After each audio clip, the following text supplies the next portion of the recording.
मेरे पापा को लगा कि मैं पेट से हूँ। बदनामी के डर से पापा ने मेरी शादी नौकर से करवा दी।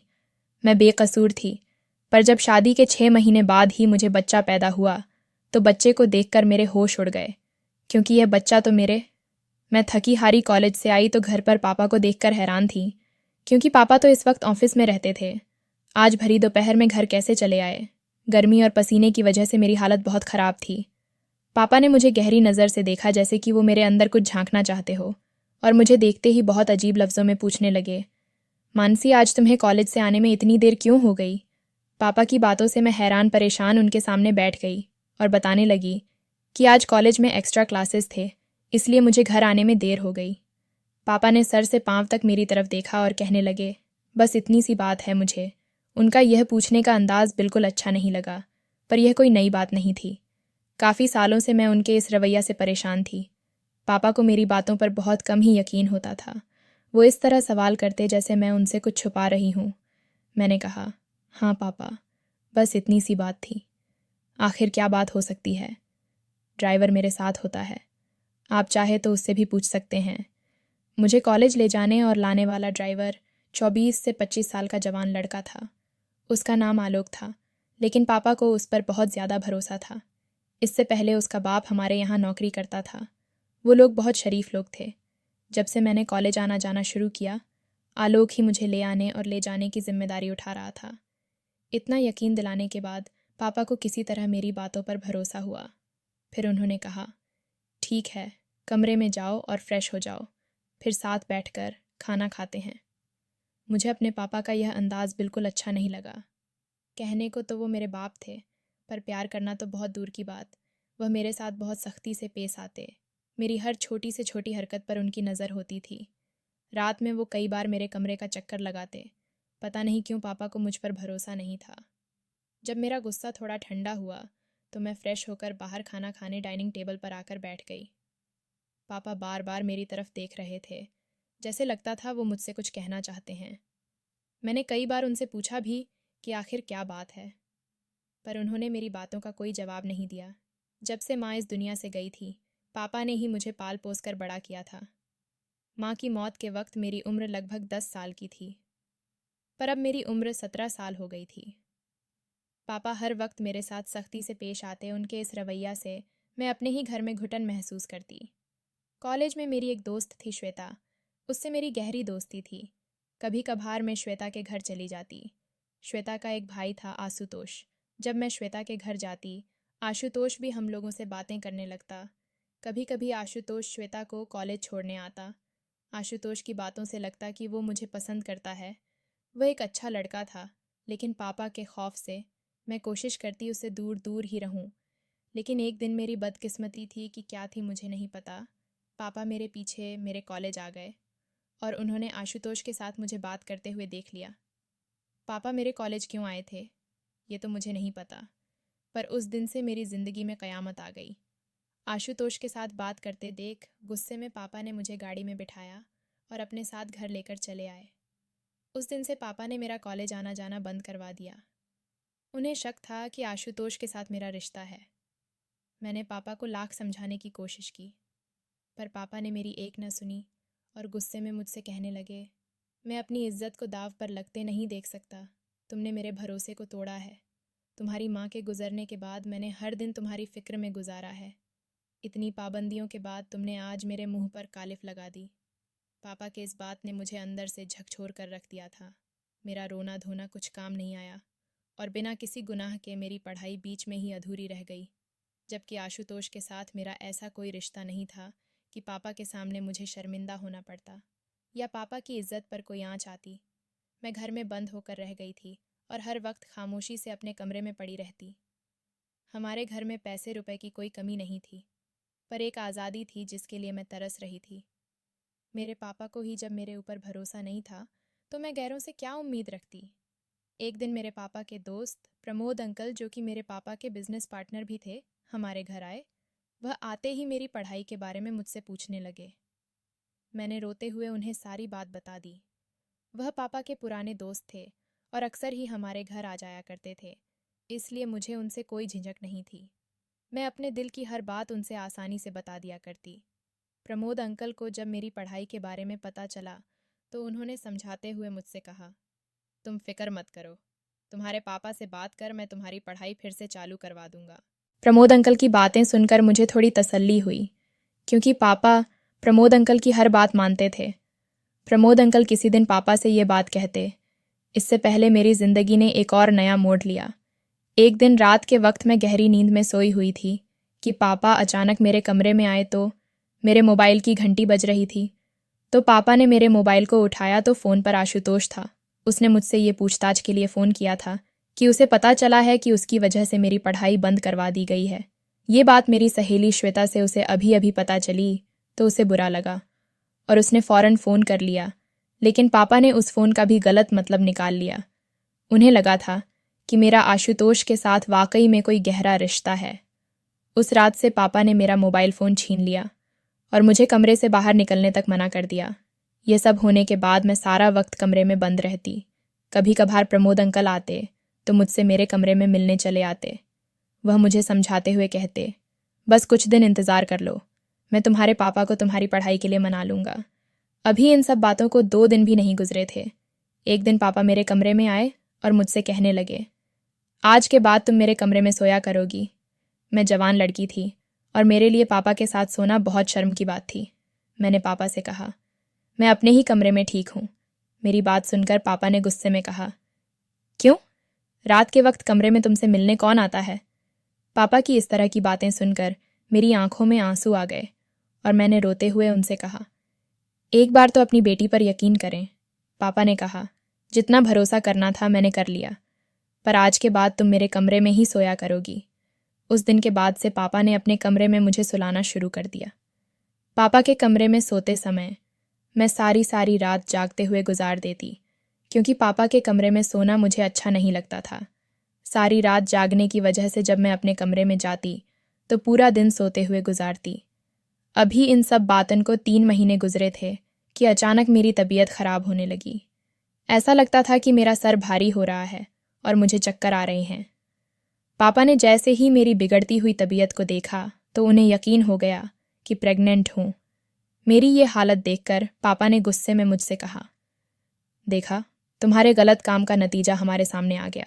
जिस बात का हमें डर था वही हुआ। तुम उस लड़के से फ़ोन पर बातें ही नहीं करती थी, बल्कि हमारे ख़ानदान की इज्जत मिट्टी में मिला दी। अब हम कहीं मुंह दिखाने के काबिल नहीं बचे। पापा की यह बातें सुनकर मेरे सर पर आसमान गिर गया। पापा बदनामी के डर से ना तो मुझे अस्पताल ले जाना चाहते थे और ना ही मेरे किसी भी बातों पर यकीन कर रहे थे। ये सब होने के बाद पापा ने तुरंत फ़ोन कर प्रमोद अंकल को घर पर बुलवा लिया और उन्हें भी यह खबर इस तरह सुनाई कि मैं शर्म के मारे ज़मीन में धंस गई। प्रमोद अंकल भी यह खबर सुनकर परेशान हो गए और उन्होंने मेरी तरफ देखते हुए कहा, मानसी, पहले मुझे लगता था कि तुम्हारे बाप को गलतफहमी है, पर तुमने तो उनकी इज्जत मिट्टी में मिलाकर रख दी। एक बार भी अपने बाप के बारे में नहीं सोचा। प्रमोद अंकल ने मेरे पापा को मशवरा दिया कि अगर तुम्हें लगता है कि तुम्हारी बेटी ने वाकई में गलत काम किया है तो तुम रातों रात इसकी शादी करवा दो, ताकि इस बच्चे को पिता का नाम मिल जाए और ये बात ढकी छुपी रह जा और तुम बदनामी से बच जाओ। मुझे प्रमोद अंकल से इस तरह की उम्मीद नहीं थी। मुझे लगता था कि शायद वह मेरी बातों को समझेंगे। पापा और प्रमोद अंकल अभी ये साफ बातें कर ही रहे थे, तभी आलोक उन दोनों के लिए चाय बनाकर ले आया। आलोक को सामने देखते ही पापा ने अचानक उससे पूछ लिया कि क्या तुम मानसी से शादी करोगे। पापा की यह बात सुनकर मैं सदमे में आ गई कि पापा कैसे मेरी शादी एक नौकर से करवा सकते थे, जबकि मैंने कोई गुनाह भी नहीं किया था और ना ही मैं प्रेग्नेंट थी। आलोक ने मेरी तरफ देखकर हक लाते हुए बोला, साहब, आप ये कैसी बातें कर रहे हैं? मैं मानसी मेम से शादी कैसे कर सकता हन? पापा ने आलोक को समझाते हुए कहा कि अगर तुम शादी करेगा तो उसका पूरी ज़िंदगी बदल देंगे, बल्कि उसके माँ बाप की सारी ज़रूरतें भी पूरी करवा देंगे। पापा के इतना समझाने के बाद आलोक मुझसे शादी करने को तैयार हो गया और अगले 1-2 दिनों में मेरी शादी आलोक से करवा दी गई। मैं चाहकर भी इस शादी को मना नहीं कर पाई और ना चाहते हुए भी आलोक से शादी कर ली। पापा ने आलोक को गिफ्ट में एक फ़्लैट दिया। शादी होने के बाद आलोक मुझे उसी फ्लैट में लेकर आया। आलोक को मैंने अपना पति होने का हक नहीं दिया था। हम और आलोक अलग अलग कमरे में रहते थे। मैं उससे ज़रूरत की बातें करती और अपने कमरे में बंद हो जाती। आलोक को मुझसे कोई शिकायत नहीं थी। वो हर वक्त मुझे खुश रखने की कोशिश में लगा रहता। हमारी शादी को 2 महीने गुजरे कि धीरे धीरे करके मेरी तबीयत खराब होने लगी और मेरा पेट बताने लगा कि मैं पेट से हूँ। लेकिन मुझे अभी तक यकीन नहीं था कि मैं प्रेग्नेंट हूँ, क्योंकि मेरी नज़र में तो मैंने कुछ गलत काम किया ही नहीं था, तो मैं प्रेग्नेंट कैसे हो जाऊंगी। लेकिन जब डॉक्टर को दिखाया गया तो पता चला कि मैं 5 महीने से प्रेग्नेंट हूँ। ये सब सुनकर मैं सन्न रह गई, क्योंकि जब मैंने कुछ किया ही नहीं था तो आखिर ये बच्चा मेरे पेट में कैसे आया। घर आने के बाद आलोक अब पहले से ज़्यादा मेरा ख्याल करने लगा। आलोक मुझे हर वक्त खुश रखने की कोशिश करता। उसका इस तरह प्यार देखकर शायद धीरे धीरे मुझे भी उससे प्यार हो गया था, क्योंकि पहली बार मैंने अपनी ज़िंदगी में ऐसे शख्स को देखा था जो मेरी हर बात मानता और बिना किसी स्वार्थ के मेरे आगे पीछे लगा रहता। आलोक ने कभी भी मेरे पेट में पल रहे बच्चे के बारे में मुझसे कोई सवाल नहीं किया था। वह बहुत ही निस्वार्थ और नेक दिल का इंसान था। जब से मुझे पता चला था कि मैं 5 महीने पेट से हूँ, तब से मेरे दिल में कहीं ना कहीं यह बात थी कि मेरे साथ जो कुछ भी हुआ है ये सब मेरे पापा ने ही किया है। क्योंकि जब से ये बच्चा मेरे पेट में आया था, शादी से पहले के वो 3 महीने हर रात मैं अपने पापा के कमरे में गुजारी थी। मेरे दिन कुछ इसी सोच विचार के साथ गुजर रहे थे कि कुछ दिन बाद मेरा 9वां महीना पूरा हुआ और मेरे पेट में दर्द होने लगा। मुझे जल्दी से हॉस्पिटल ले जाया गया। हॉस्पिटल जाने के बाद पता चला कि डिलीवरी का वक्त आ गया है। कुछ वक्त के इंतज़ार के बाद मैंने एक बेटे को जन्म दिया। डॉक्टर ने बच्चा दिखाने की कोशिश की तो मैंने मुंह फेर लिया। मैं उस बच्चे को देखना भी नहीं चाहती थी, जिसकी वजह से मेरी पूरी ज़िंदगी बर्बाद हो गई थी। आलोक ने जब देखा कि मैं उस बच्चे से नफ़रत करती हूँ तो उसने उस बच्चे को प्यार से गोद में ले लिया और वहीं उस बच्चे का ख्याल करने लगा। हॉस्पिटल से छुट्टी के बाद हम घर आ गए। आलोक दिलो जान से मेरी और मेरे बच्चे का ख्याल कर रहा था। उसका यह अंदाज देखकर मैंने बड़ी हैरत से पूछा, आलोक, कैसे तुम एक नाजायज़ बच्चे को इतने प्यार से अपना सकते हो, जबकि तुम इस बात से पूरी तरह वाकिफ़ हो कि यह बच्चा तुम्हारा नहीं है।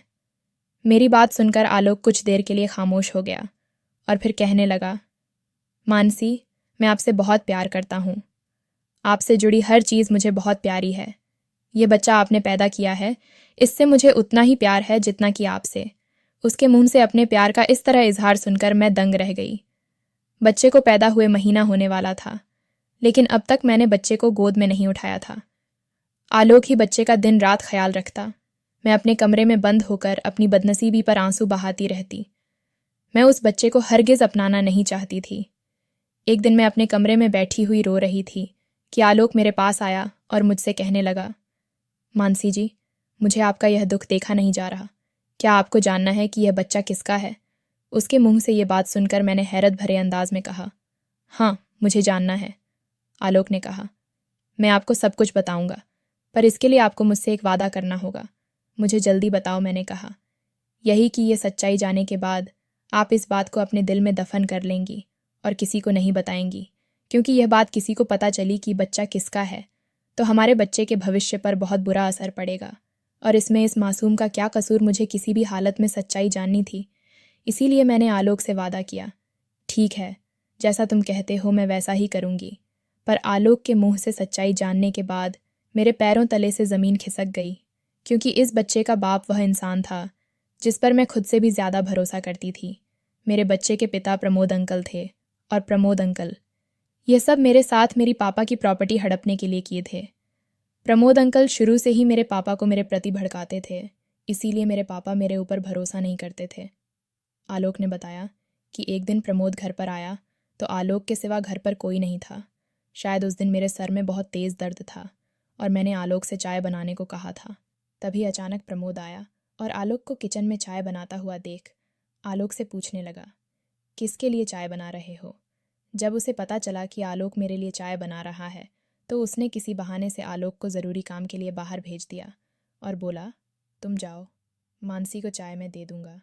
आलोक ने जब यह बात मुझे बताई तो मुझे याद आया कि एक दिन प्रमोद ही मेरे लिए चाय लेकर आया था। मुझे क्या पता था कि पिता समान होने के बावजूद वह मेरे साथ ऐसा करेगा। मैंने बेझिझक उसके हाथ से चाय लेकर पी ली थी और चाय पीते ही मुझे नींद आ गई थी। नींद नहीं बल्कि मैं बेहोश हो गई थी। आलोक ने बताया कि उसे पता नहीं क्यों कुछ अनहोनी का अंदेशा हो गया था, इसीलिए काम निपटाकर घर जल्दी आया। पर जब तक मैं आया तब तक प्रमोद काम कर चुका था और आपके कमरे से निकलते हुए अपने शर्ट की बटन बंद करता हुआ अपने घर चला गया। तब से मैं प्रमोद और आपके पापा की बातों पर ध्यान देने लगा। ज़्यादातर प्रमोद आपके बारे में आपके पापा को भड़काता। मैं चाहता तो यह सारी बातें आपसे और आपके पापा से बता सकता था, लेकिन मुझे पता था कि मुझ जैसे नौकर की बातों पर कौन भरोसा करेगा। पर आपके साथ जब आपके पापा सख्ती से पेश आते तो मुझे बहुत बुरा लगता। मानसी जी, भले ही मैं आपके घर का नौकर या ड्राइवर था, पर आपके साथ ऐसा होता हुआ देख मेरा दिल तड़प उठता। बल्कि यूं कहें कि आपकी परेशानी देखकर शायद मुझे आपसे प्यार हो गया था, और इसीलिए जब उस दिन आपके पापा ने मुझसे पूछा कि तुम मानसी से शादी करोगे तो मैं बेझिझक तैयार हो गया, क्योंकि मुझे पूरा विश्वास था कि मैं आपको अपनाने के साथ साथ आपके बच्चे को भी अपना लूँगा, क्योंकि मैं आपसे दिल से प्यार करता हूँ। और इन सब में इस मासूम का क्या कसूर जो इसे सज़ा मिले। मैं और आलोक अभी यही सब बातें कर रहे थे, तभी मेरा बेटा, जो गहरी नींद में सोया हुआ था, उसकी आंखें खुल गईं और वह रोने लगा।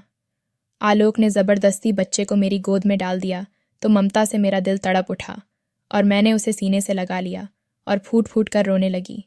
मैंने आलोक से कहा, आलोक, जैसे मैंने तुमसे वादा किया कि मैं यह बात किसी को नहीं बताऊंगी, वैसे ही तुम भी मुझसे एक वादा करो कि प्रमोद की यह घिनौनी करतूत तुम मेरे पापा को बताओगे, ताकि उन्हें भी तो पता चले कि उनकी बेटी के साथ गलत करने वाला कौन है। और आज तक जो वह मेरे ऊपर शक करते आ रहे थे, उनकी बेटी गलत नहीं है, बल्कि उनका सबसे करीबी दोस्त गलत हैं, जिस पर वह खुद से भी ज़्यादा भरोसा करते थे। आलोक ने कहा, पर यह बात आपके पापा किसी को बता दिए तो?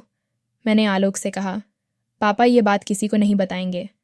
मैं पापा को समझा लूँगी, अपने लिए ना सही अपने बच्चे के लिए। बस ये बात मैं उन्हें इसलिए बताना चाहती हूँ कि उन्हें भी सच्चाई का पता चले। आलोक ने उसी वक्त फ़ोन करके पापा को बुलाया और सारी सच्चाई बताई। पापा को जब यह बात पता चली तो वह मेरे सामने हाथ जोड़कर फूट फूट कर रोने लगे और कहने लगे, मानसी, मुझे माफ़ कर दो।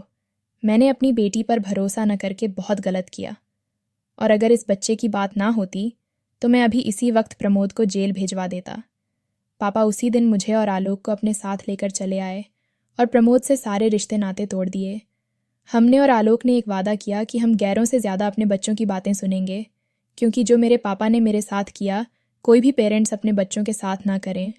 क्योंकि अगर मेरे पापा मुझ पर भरोसा किए होते तो आज मुझे ये सब भुगतना नहीं पड़ता।